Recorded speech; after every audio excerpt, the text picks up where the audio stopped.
Eh bien, bonsoir à toutes et tous pour ce webinaire. On est très content avec Erwan de vous accueillir.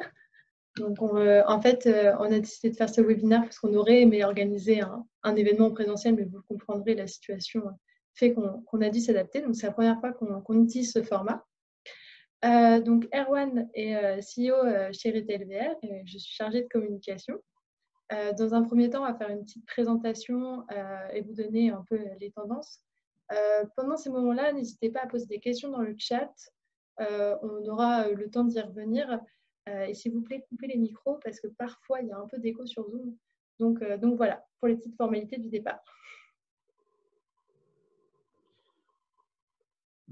Donc, je me présente rapidement. Je crois que pour certains, on se connaît déjà. Je m'appelle Erwan Krotov. Donc, moi, je suis un des cofondateurs de Retail VR qui a été fondé en avril 2018, il y a 2 ans.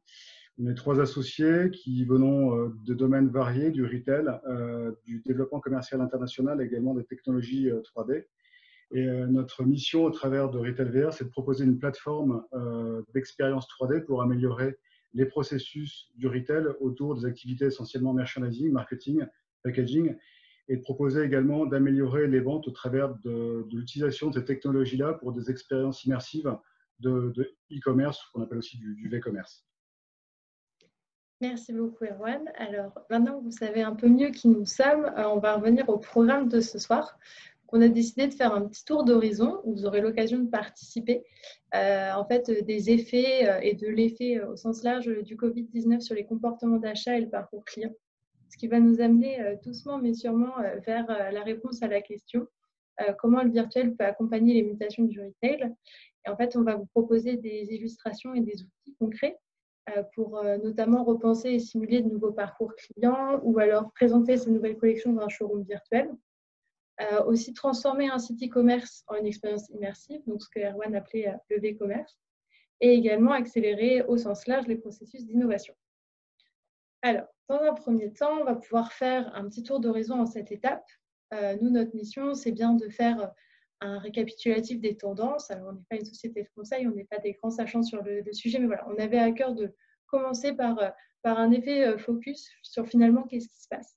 À l'époque, on parlait avant le Covid surtout des facteurs externes comme des facteurs technologiques, le e-commerce comme des acteurs nouveaux, Amazon, le bio, la proximité comme des nouveaux comportements d'achat, et qui poussait l'ensemble des retailers, enfin qui pousse d'ailleurs toujours l'ensemble des retailers à mettre l'expérience client au cœur de la stratégie et à réfléchir vraiment avec cette orientation expérience client très forte.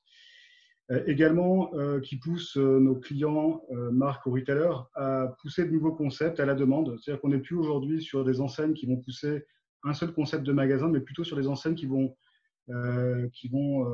réfléchir et qui vont activer un peu comme des startups, des nouveaux concepts, et faire du test and learn. Donc lancer de nouveaux concepts, prendre le meilleur de ce concept et ensuite le déployer au sens plus large. Donc on est vraiment sur des nouveaux concepts à la demande qui émergent et qui sont de plus en plus rapides. Avec en toile de fond, bien entendu, le phygital, qui est un terme français, mais qui désigne la convergence du physique et du digital, donc on connaît bien, et dont l'objectif, c'est d'arriver à créer une expérience unifiée entre le canal physique et digital et faire passer le client de la façon la plus simple possible et la plus fluide possible entre une expérience physique et digitale. Avec en toile de fond également la relation client qui est à réinventer, puisque, et ça c'est valable en B2B et en B2C, quelque part pour se différencier dans cette transformation, l'expérience client est bien entendu la clé aussi de la stratégie des marques et des distributeurs. Donc quelque part, ça c'est ce qu'on nous mettait en avant dans cette période pré-Covid. Et aujourd'hui, en fait, tout ce dont on parlait il y a 1 an et demi, en fait, a largement accéléré. Un peu ce qu'on a constaté, nous, dans les changements qui ont été accélérés par cet effet Covid et qui deviennent du coup probablement durables pour certains, mais ça l'avenir nous le dira. Là, je pense qu'il y a des facteurs qui sont indiscutables, comme la digitalisation accélérée des entreprises.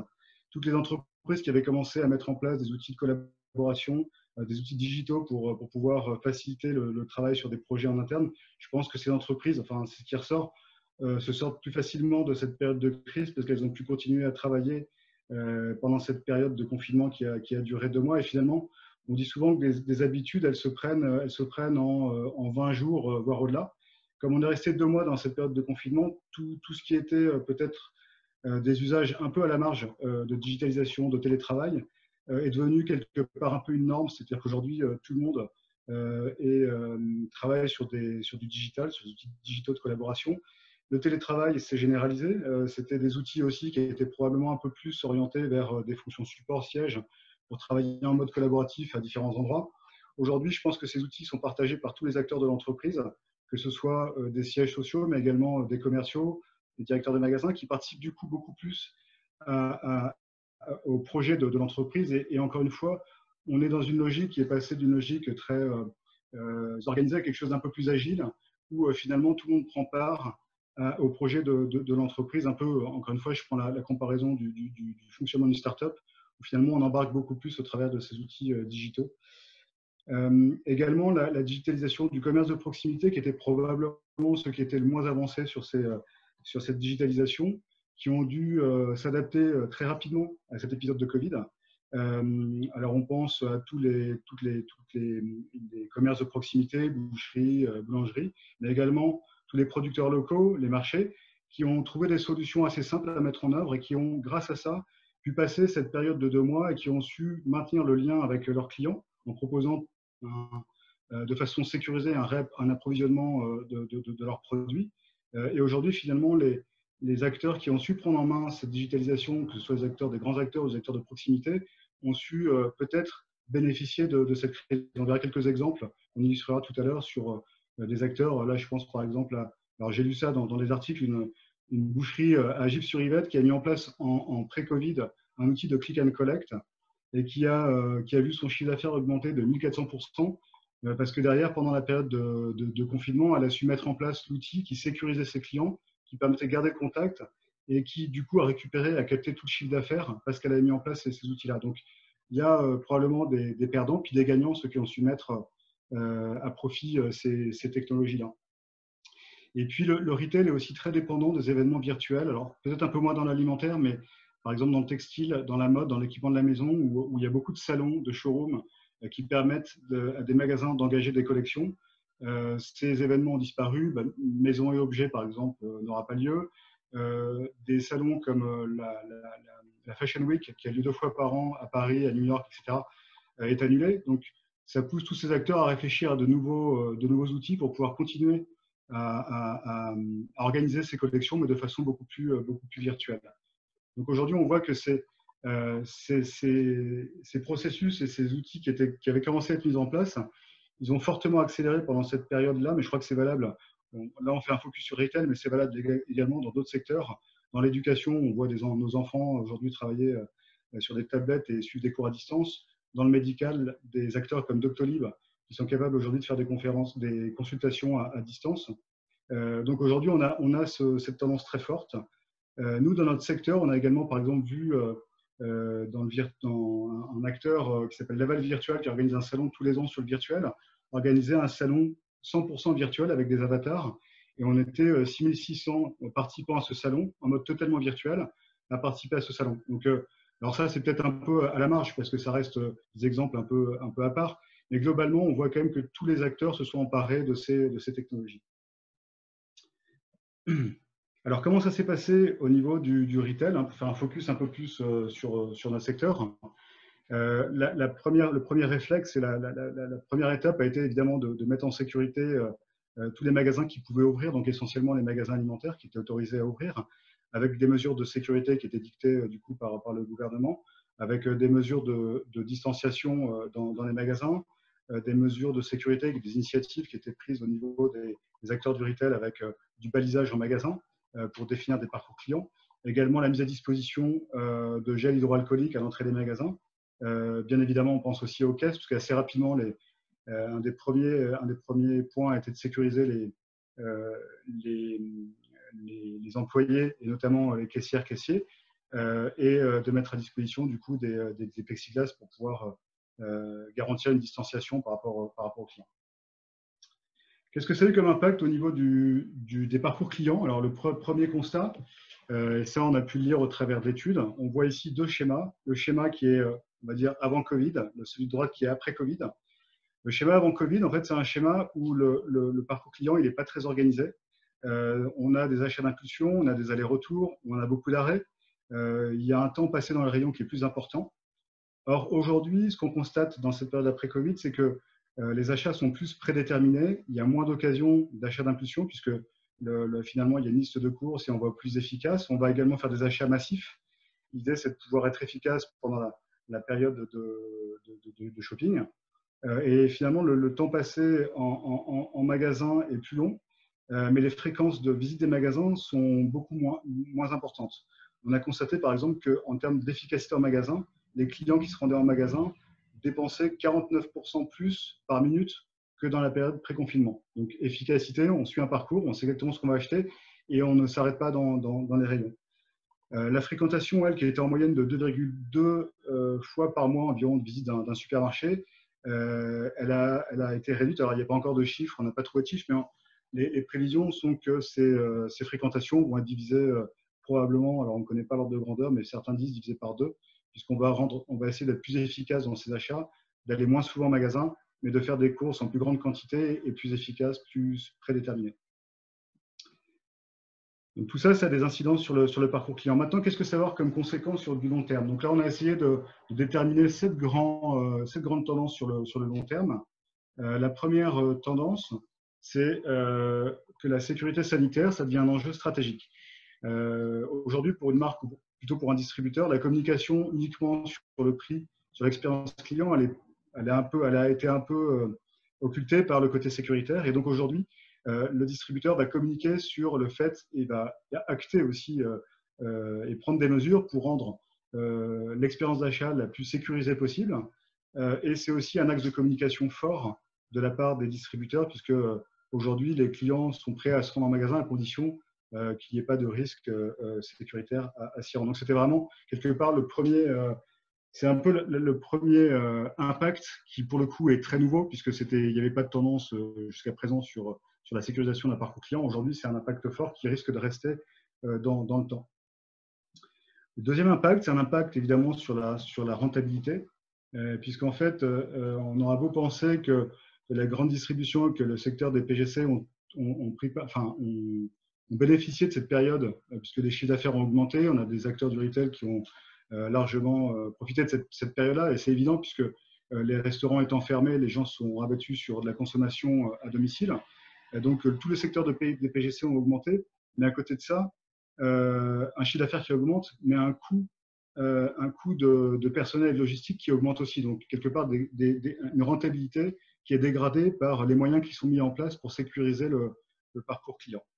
Un matériel par exemple de désinfection, du gel hydroalcoolique, tout ça, ça a un coût, du personnel en plus pour garantir la bonne sécurité du personnel et des clients. Tout ça, ça a un coût. Donc, deuxième impact, c'est évidemment un impact de rentabilité sur la grande distribution, alimentaire en particulier.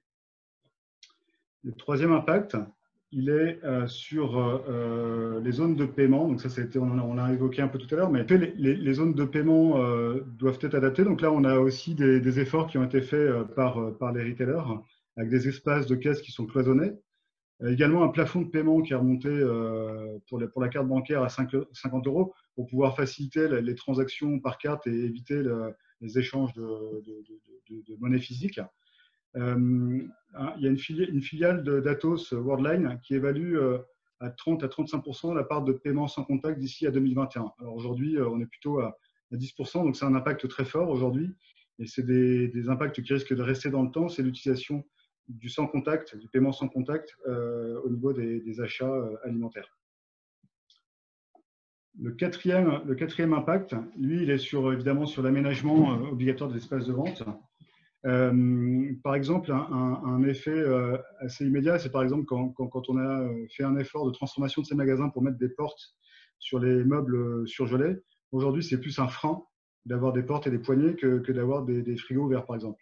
Donc, on a quelque part aussi peut-être, alors ça, on ne sait pas ce que ça va devenir. Hein, peut-être que si certains retailers, je crois que Loïc, tu pourras peut-être nous en parler, mais il y a cet impact sur le matériel existant dans le magasin. Il y a également toute la partie sens de circulation qui a été mis en place dans certains magasins, pas tous. C'est vrai que c'est plus facile à mettre en place dans un magasin de proximité de petite taille que dans une grande surface. Mais néanmoins, aujourd'hui, il y a un effort très fort qui est fait sur les parcours clients. Alors, pour certains, ça peut ressembler un peu à du parcours à l'IKEA. Pour d'autres, c'est plus compliqué. On a des clients comme But, par exemple, où tout le concept est basé sur justement l'ouverture des espaces de vente, l'ouverture des différents espaces de la maison. Et du coup, le fait de confiner les espaces pose un problème au niveau du concept merchandising. Néanmoins, il faut quand même arriver à sécuriser ces magasins et donc trouver des solutions pour adapter le parcours client dans ces formats de point de vente. Le cinquième impact, c'est les produits en vrac qui, pareil, étaient une tendance forte avec le bio, qui à terme pourrait être un peu boudé par les consommateurs, dans le sens où on est obligé de se servir soi-même, et donc il y a un contact qui se fait avec le matériel. Et donc, à voir comment ces solutions vont durer. Est-ce que demain, il y aura des personnes, du personnel pour pouvoir faire le service, donc du coup, on sortirait du mode libre-service vrac, ou est-ce que derrière, il y aura des gants, etc., qui seront mis en place. Bon, ça, c'est partie aussi des changements qui pourront impacter cette catégorie de produits. L'impact 6, c'est le grand gagnant de la période de confinement, c'est le e-commerce. Alors ici, on voit sur le schéma les tendances de croissance du e-commerce sur les premières semaines du mois de mars, avec des plus 38%, et selon les circuits, des impacts beaucoup plus forts. On parlait de transformation au début, et d'accélération de la transformation et du digital. Je crois qu'aujourd'hui, les retailers qui n'avaient pas mis en place de plateforme digitale, de e-commerce, ont été probablement pénalisés par cette période. J'avais un exemple sur la catégorie des chocolats et des chocolatiers. Il y a environ, aujourd'hui, on estime qu'il y a environ 54% des chocolatiers qui n'ont pas de e-commerce, qui ont un e-commerce qui n'est pas efficace. Sachant qu'on on était dans une période de Pâques pendant cette période, c'est des commerçants qui ont été directement impactés par ce manque de e-commerce, par l'absence de digital dans leur stratégie client. Et puis le septième point, c'est évidemment l'expérience client. Alors, c'est peut-être pas le point le plus immédiat, parce que probablement qu'aujourd'hui, on est plus sur la sécurisation, et c'est devenu l'objectif principal. Mais néanmoins, assez rapidement, ce qu'on lit en tous les cas, c'est qu'il y aura un retour quand même à l'expérience client, à remettre l'expérience client pour se différencier, et pas rester dans une logique uniquement de prix, qui reste quand même peut-être d'être à court terme quand même la bataille de court terme. Néanmoins, la priorité sera probablement l'expérience client et la fidélisation de la clientèle au travers de l'expérience, surtout dans un épisode très anxiogène qui a été vécu par les clients comme un stress. Le fait de se retrouver dans une expérience d'achat plus expérientielle, peut-être plus sécurisée aussi, va permettre de faire la différence sur les différents canaux de distribution. Donc là, quelque part, ici, c'est quels seront les impacts à moyen terme. Encore une fois, on ne peut pas présager de ce qui va advenir, mais c'est quand même des tendances qui sont observées par de nombreux spécialistes du retail. Oui. Merci beaucoup, Erwan. Je n'ai pas vu de questions jusqu'à maintenant, donc on va pouvoir continuer. Maintenant que vous avez eu finalement un tour d'horizon des 7 tendances, des 7 impacts qu'on peut prévoir parmi tant d'autres, on aimerait aussi vous montrer comment le virtuel peut accompagner les mutations du retail, et notamment avec des illustrations et des cas pratiques pour que ça soit plus facile à appréhender. Ouais, on l'a fait au travers d'un angle qui est un angle évidemment solution et illustration cas client. Évidemment, c'est pas les seuls, mais c'est ceux qu'on maîtrise, donc on peut vous en parler, puisque c'est quelque part, nous, notre plateforme, on l'a conçue à l'époque en ayant en tête justement cette accélération rapide du retail. Alors, on ne pensait pas, évidemment, enfin, personne ne présageait de cette situation, mais néanmoins, aujourd'hui, cette capacité à pouvoir virtualiser, travailler des nouveaux concepts très rapidement, apporte de la valeur aujourd'hui à des clients qui l'utilisent. Et aujourd'hui, donc, au travers de cette plateforme, je vais vous parler un petit peu, par exemple, de la solution Retail Staging. C'est une des solutions qui est connectée aujourd'hui à notre plateforme et qui permet à des clients qui l'utilisent de pouvoir très rapidement créer ce qu'on appelle le jumeau numérique du point de vente, donc de capter un magasin, de le mettre à disposition en 3D et de pouvoir tester des concepts. Alors évidemment, au début, on a plus imaginé cette solution pour travailler des concepts de merchandising, des nouveaux parcours clients, importer un plan merchandising, une PLV, un balisage. Aujourd'hui, il se trouve que cette solution, elle est aussi très utile dans la phase amont de préparation du nouveau parcours client qui pourrait être celui de implémenté demain dans les magasins. Mais c'est également un outil de communication fort auprès des magasins directement opérationnels pour pouvoir donner des guidelines au niveau des nouvelles recommandations de l'enseigne au niveau du parcours client. Donc cette solution, en fait, elle permet, comme je vous disais, à partir d'une caméra 3D, c'est assez simple, on vient capter le magasin, on passe une demi-journée dans le magasin, on capte le magasin, on crée des bibliothèques de magasins 3D dans lesquelles nos clients viennent tester des concepts. Donc aujourd'hui, on est compatible avec tous les outils merchandising du marché, c'est-à-dire que notre plateforme permet de transformer un planogramme, je ne sais pas si vous êtes familier avec ce terme, mais un plan d'implantation qui sort en 2D, en 3D de façon automatique, comme on le voyait à l'écran tout à l'heure, et de pouvoir le positionner dans le magasin et donc du coup simuler le parcours client.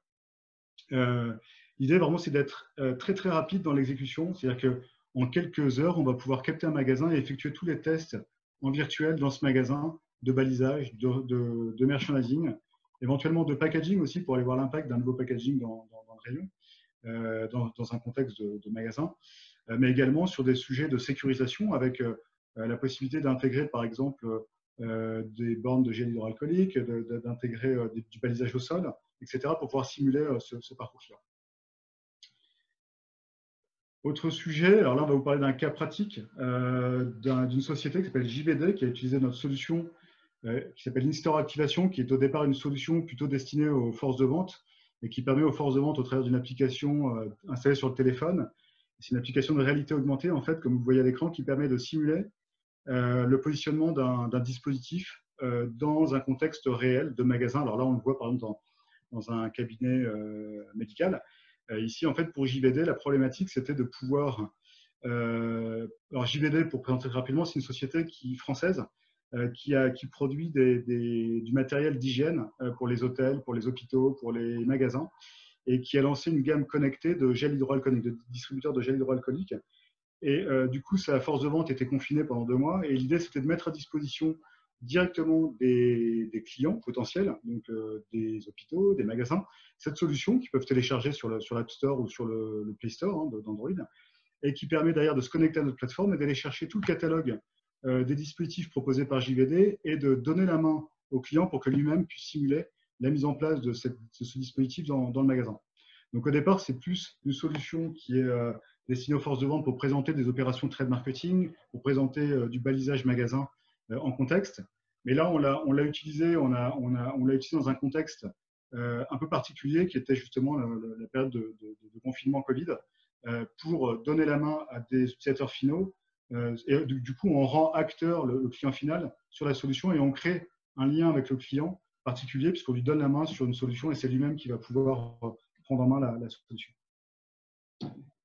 L'autre cas qu'on voulait vous présenter également, c'était le cas d'une société qui s'appelle SIDAS, qui est un de nos clients depuis de nombreux mois maintenant, et qui a déployé la solution In-Store Activation dont on a parlé à l'instant, en France et à l'international pour ses clients, pour ses commerciaux, pardon, pour la distribution. Eux, SIDAS, ce sont des acteurs, c'est le leader français sur tout ce qui est équipement de la chaussure, donc c'est des semelles personnalisées pour des chaussures de ski ou de running.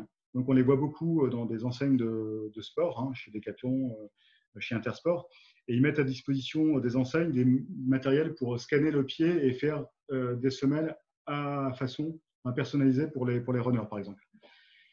Et l'idée avec SIDAS, c'était de dire, et SIDAS est beaucoup dans l'innovation, a une relation très particulière avec ses clients, dans le sens où c'est à la fois un fournisseur de produits, mais également un partenaire très fort, avec un lien très fort avec ses clients.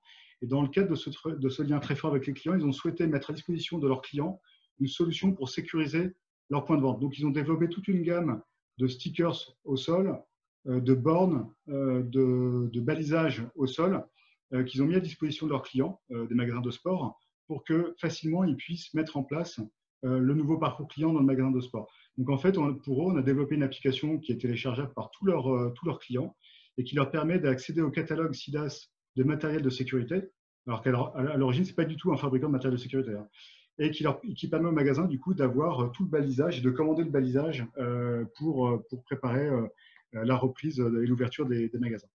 Donc là, c'est l'illustration aussi d'un détournement de cette solution de réalité augmentée, de suractivation, pour conforter la relation client et donner la main à un client sur une solution innovante qui permet au client de prendre la main et de continuer à échanger avec son fournisseur partenaire CIDAS. Autre solution qui est connectée à notre plateforme. Alors là, c'est une solution qu'on a développée avec nos briques technologiques et très rapidement dans le cadre de l'épisode qu'on a vécu pendant 2 mois, qui répond en fait à une problématique pour des clients qui sont dans le luxe ou dans le textile ou dans tout ce qui est bien d'équipement de la maison ou de la personne, et donc qui n'ont pas de solution aujourd'hui pour présenter leur collection physiquement dans des salons ou dans des showrooms, et à qui on propose de faire du scan de leur showroom physique et de créer une expérience de collection où ils peuvent en fait découvrir toute la collection en réalité virtuelle de leurs clients et présenter tout le catalogue produit, et ensuite le client peut commander ses produits au travers de l'application. L'idée, c'est de pouvoir déployer cette solution. Alors là, on discute avec des clients qui ont des acheteurs présents à l'international, et comme il n'y a plus de déplacement possible, l'idée, c'est de leur distribuer cette application, qu'eux puissent visiter le showroom virtuellement. Donc, en fait, vous vous déplacez soit sur votre téléphone, soit sur votre PC dans le showroom, et vous allez un peu où vous voulez dans le showroom, et vous pouvez cliquer sur des points et déployer toute l'offre produit qui est proposée dans le showroom. Donc ça, on le propose aujourd'hui à la fois pour des exemples ici, comme pour le textile, mais on le propose également pour des marques de grande consommation, pour pouvoir présenter, alors ouais, je vais rester sur cette slide-là, mais pour pouvoir présenter des dispositifs, par exemple, tout le catalogue de displays, de matériel, de trade marketing, etc., dans un showroom virtuel, pour que le client puisse aller voir les dispositifs qui sont à disposition et que le retailer puisse commander directement au travers de la plateforme. Et puis la dernière solution que nous avons développée, cette solution, c'est vraiment celle qui portait le projet Retail VR il y a 2 ans, qui était de comment, au travers de ces technologies de 3D, on va pouvoir réenchanter la relation client, comment on va pouvoir créer une expérience totalement digitale, où on va pouvoir transformer un site e-commerce 2D qu'on connaît par cœur, puisque c'est à peu près toujours les mêmes logiques aujourd'hui, en une expérience beaucoup plus immersive dans laquelle la marque va pouvoir communiquer sur ses valeurs, sur tous ses axes de communication. Donc, on a travaillé beaucoup et on continue à travailler avec Nespresso sur la création de cette expérience-là. C'est une expérience sur laquelle on a fait des études consommateurs. Donc, on a été solliciter les consommateurs de Nespresso. On a fait des études quali qui nous ont démontré que les consommateurs étaient en attente de ce type d'expérience. En fait, l'idée, c'est de créer un environnement de magasin virtuel dans lequel vous allez pouvoir vous promener de façon illimitée et dans n'importe quel endroit du magasin, sélectionner les produits, les mettre au panier, les visualiser, les paramétrer. Donc, par exemple, la machine à café qu'on voit à l'écran, vous pouvez l'acheter en rouge, en noir, en gris. C'est vous qui choisissez du coup, la configuration de la machine. Vous accédez à toutes les vidéos de présentation dans la fiche produit du matériel. Et vous pouvez également découvrir dans la boutique toute la communication de la marque autour, par exemple, des recettes de café. Donc, vous voulez faire un latte macchiato, par exemple, et ben, vous allez aller dans l'espace recettes. Vous voulez découvrir comment Nespresso recycle ses capsules ou comment sont fabriqués, sont produits les cafés au Costa Rica. Et donc, vous allez pouvoir visiter la ferme de fabrication de façon virtuelle de la ferme au travers de cette expérience. Donc, c'est une expérience en fait qui regroupe, qui est un peu l'aboutissement d'une expérience digitale qui va prendre le meilleur du magasin, qui va l'augmenter avec le meilleur du digital et qui va permettre de créer une expérience unique pour le client. Alors, ce qu'on a rajouté également dans cette version pour Nespresso, c'est la possibilité de pouvoir appeler un conseiller café qui apparaît en chat vidéo comme moi j'apparais à l'écran et qui peut accompagner le consommateur dans son expérience d'achat de façon avec une sorte de personal shopper en fait qui vous accompagne dans le magasin. Et alors l'idée c'est de retrouver tous les mécanismes d'achat d'impulsion qui disparaissent un peu dans l'expérience magasin. Et cette expérience-là, en fait, les retours qu'on a eu, on a eu énormément de retours de la part des clients de la marque. Et en fait, globalement, quand on leur demandait de noter l'expérience de ce qu'on appelle nous de commerce virtuel versus le magasin actuel, enfin le site e-commerce actuel, on était sur des niveaux de satisfaction qui étaient 1,5 fois plus importantes que sur le site e-commerce classique. Donc, les clients aujourd'hui sont en attente justement de ce réenchantement de l'expérience client, de l'expérience de la relation client. Et ça passe aussi par cette technologie-là. Ça passe aussi par recréer le lien via des relations peut-être direct to consumer, peut-être parfois, mais en tout cas recréer le lien entre la marque et peut-être par rapport à des acteurs comme Amazon qui ont peut-être été un peu hégémoniques et qui ont pris ce lien-là, c'est le recréer au travers d'expériences de ce type. Donc ça, ce sont un peu les 4-5 exemples que je voulais vous montrer au travers comment aujourd'hui ces technologies de réalité virtuelle vont pouvoir accélérer les processus de transformation autour du merchandising, autour du parcours client, mais également comment ces technologies 3D elles vont pouvoir permettre de recréer, de réenchanter une expérience client et parfois être très très opérationnelle, comme le showroom virtuel où là on a une vraie problématique de comment on fait et la solution aujourd'hui c'est de virtualiser des showrooms. Alors, cette plateforme, elle est connectée, enfin, ces applications aujourd'hui, et c'est la force de la plateforme qu'on a développée, c'est qu'en fait, on a un socle unique qui est une plateforme qui permet d'accélérer toute la conception des contenus 3D. Alors, on sait que les marques du retail et les marques et les retailers ne sont pas des experts de la 3D. On n'est pas dans des bureaux d'études, on n'est pas dans l'industrie. Donc, l'objectif pour nous a été, au travers de cette plateforme, d'accélérer la création des contenus 3D. Pour ça, en fait, on a travaillé sur une technologie qui permet de transformer les photos 2D de produits en modèle 3D de façon automatique pour nos solutions B2B. Et également, on a travaillé sur la possibilité de capter des environnements physiques avec une caméra qui permet de recréer le jumeau numérique. Je vous le disais, en quelques heures, on est capable de recréer le jumeau numérique du point de vente et y effectuer tous les tests à l'intérieur. Et donc voilà. Donc aujourd'hui, l'ensemble de nos solutions sont connectées à cette plateforme. On va gérer à la fois l'accès des utilisateurs, la mise à disposition des contenus 3D et la distribution des assets et des applications aux utilisateurs. Voilà, j'ai fait un tour rapide, j'espère, clair. C'est pas évident en webinaire comme ça, parce que je n'ai pas forcément votre retour, mais j'espère que la présentation a été claire. Et si vous avez des questions, n'hésitez pas. On peut aborder un point en particulier s'il y a des points qui vous intéressent dans la présentation que vous avez vue. Erwan, oui, c'est Loïc, Intermarché. Ouais, Loïc. C'est plus pour faire un retour d'expérience finalement par rapport à tout ça. Bon, bien évidemment, voilà, moi, tu prêches un convaincu, on va dire, avec tous les sujets que tu viens d'évoquer. La question se pose de plus en plus, on va dire, pour les distributeurs et pour le coup, là, chez Intermarché, on y est aussi confronté.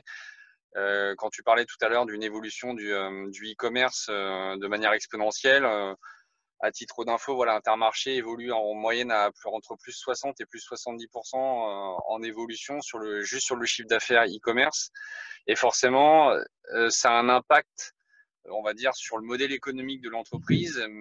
Et on peut aussi, voilà, en parallèle, mettre en perspective aussi l'évolution du trafic client qui, lui, pour le coup, baisse en moyenne à hauteur de moins 15%. Ouais. Donc, on sait très bien que l'alternative du digital, et pour être bien au courant de ce que tu disais tout à l'heure sur le fameux jumeau numérique, à savoir voilà, la coque virtuelle d'un magasin. Voilà, ça pour le coup, chez Intermarché, on a déjà un premier retour d'expérience puisqu'on a déjà travaillé avec Retail VR sur ce type de prototype, puisque à date, on doit avoir entre 5 et 6 magasins modélisés. Et pour le coup, c'est vrai que ça apporte un vrai avantage sur de la prise de décision. Et on l'évoquait il y a encore quelques jours ensemble, Erwan, sur des questions de parcours client unique, sur comment demain, sans pour autant se déplacer en magasin, comment on peut imaginer de proposer un parcours client unique, à savoir, j'évite de faire en sorte que les clients se croisent dans les allées. J'imagine pouvoir mettre du marquage au sol sans pour autant me déplacer en point de vente. Alors ça, c'est des fonctionnalités qu'on pourra faire, je pense, dans les prochaines heures, aux prochains jours, puisqu'on l'a évoqué il y a quelques jours. Mais ne serait-ce que le fait de pouvoir se connecter sur des coques virtuelles, nous, ça nous a déjà permis de prendre des décisions sur des choses à faire et sur des choses à ne pas faire. Et c'est là où est l'intérêt, c'est sur de la prise de décision qui, pour le coup, pouvait nous prendre un peu plus de temps auparavant, puisque forcément, ça nécessitait soit un déplacement en point de vente, soit un retour d'expérience d'un adhérent, enfin d'un propriétaire de magasin. Là, voilà, on peut se faire notre propre expertise et notre propre expérience sur des magasins qui finalement sont comme on peut les côtoyer quand on va faire ses courses, quoi. Ouais, bien sûr. Et puis tu me disais aussi que vous, côté Intermarché, il y a des outils, enfin les outils digitaux ont été adoptés de façon, enfin par tout le monde, quoi. Et aujourd'hui, vous arrivez à organiser des meetings. Je sors un petit peu de ce que tu dis, mais des outils comme Team de collaboration. Oui, oui, tu m'entends? Non, je crois qu'on a perdu Erwan. Ah.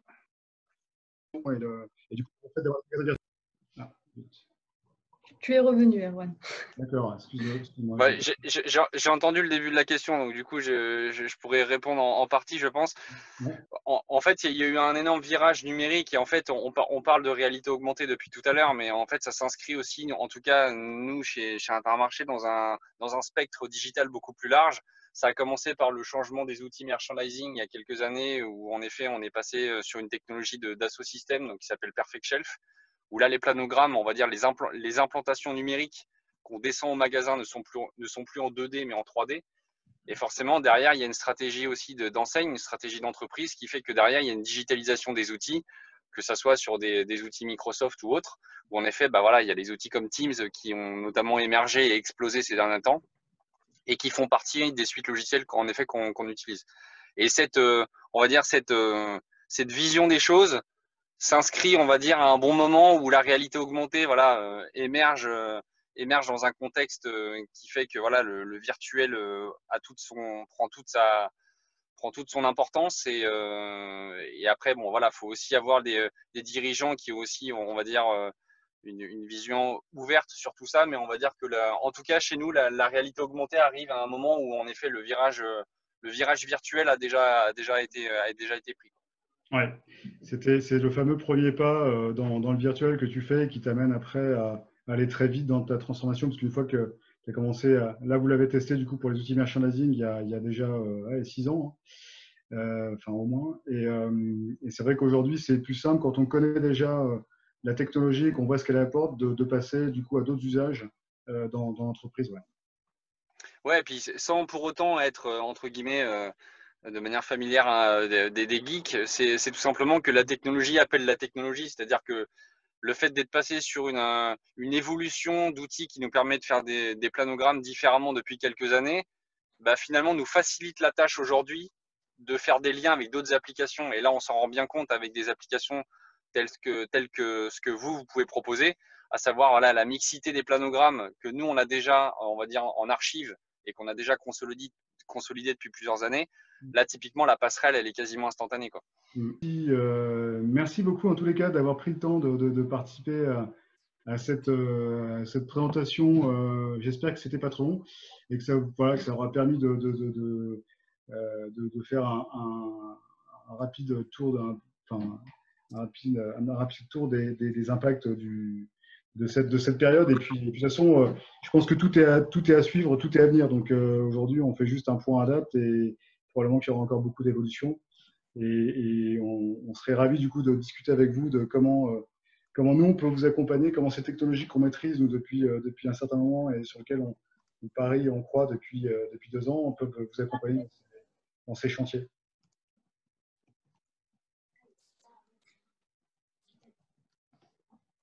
Et il va nous rester à vous souhaiter une très belle soirée en espérant vous revoir et rééchanger plus tard avec vous. Voilà. Merci beaucoup. Merci beaucoup. Au revoir. Merci, bonne continuation. Merci, au revoir. Merci, pareillement. Au revoir.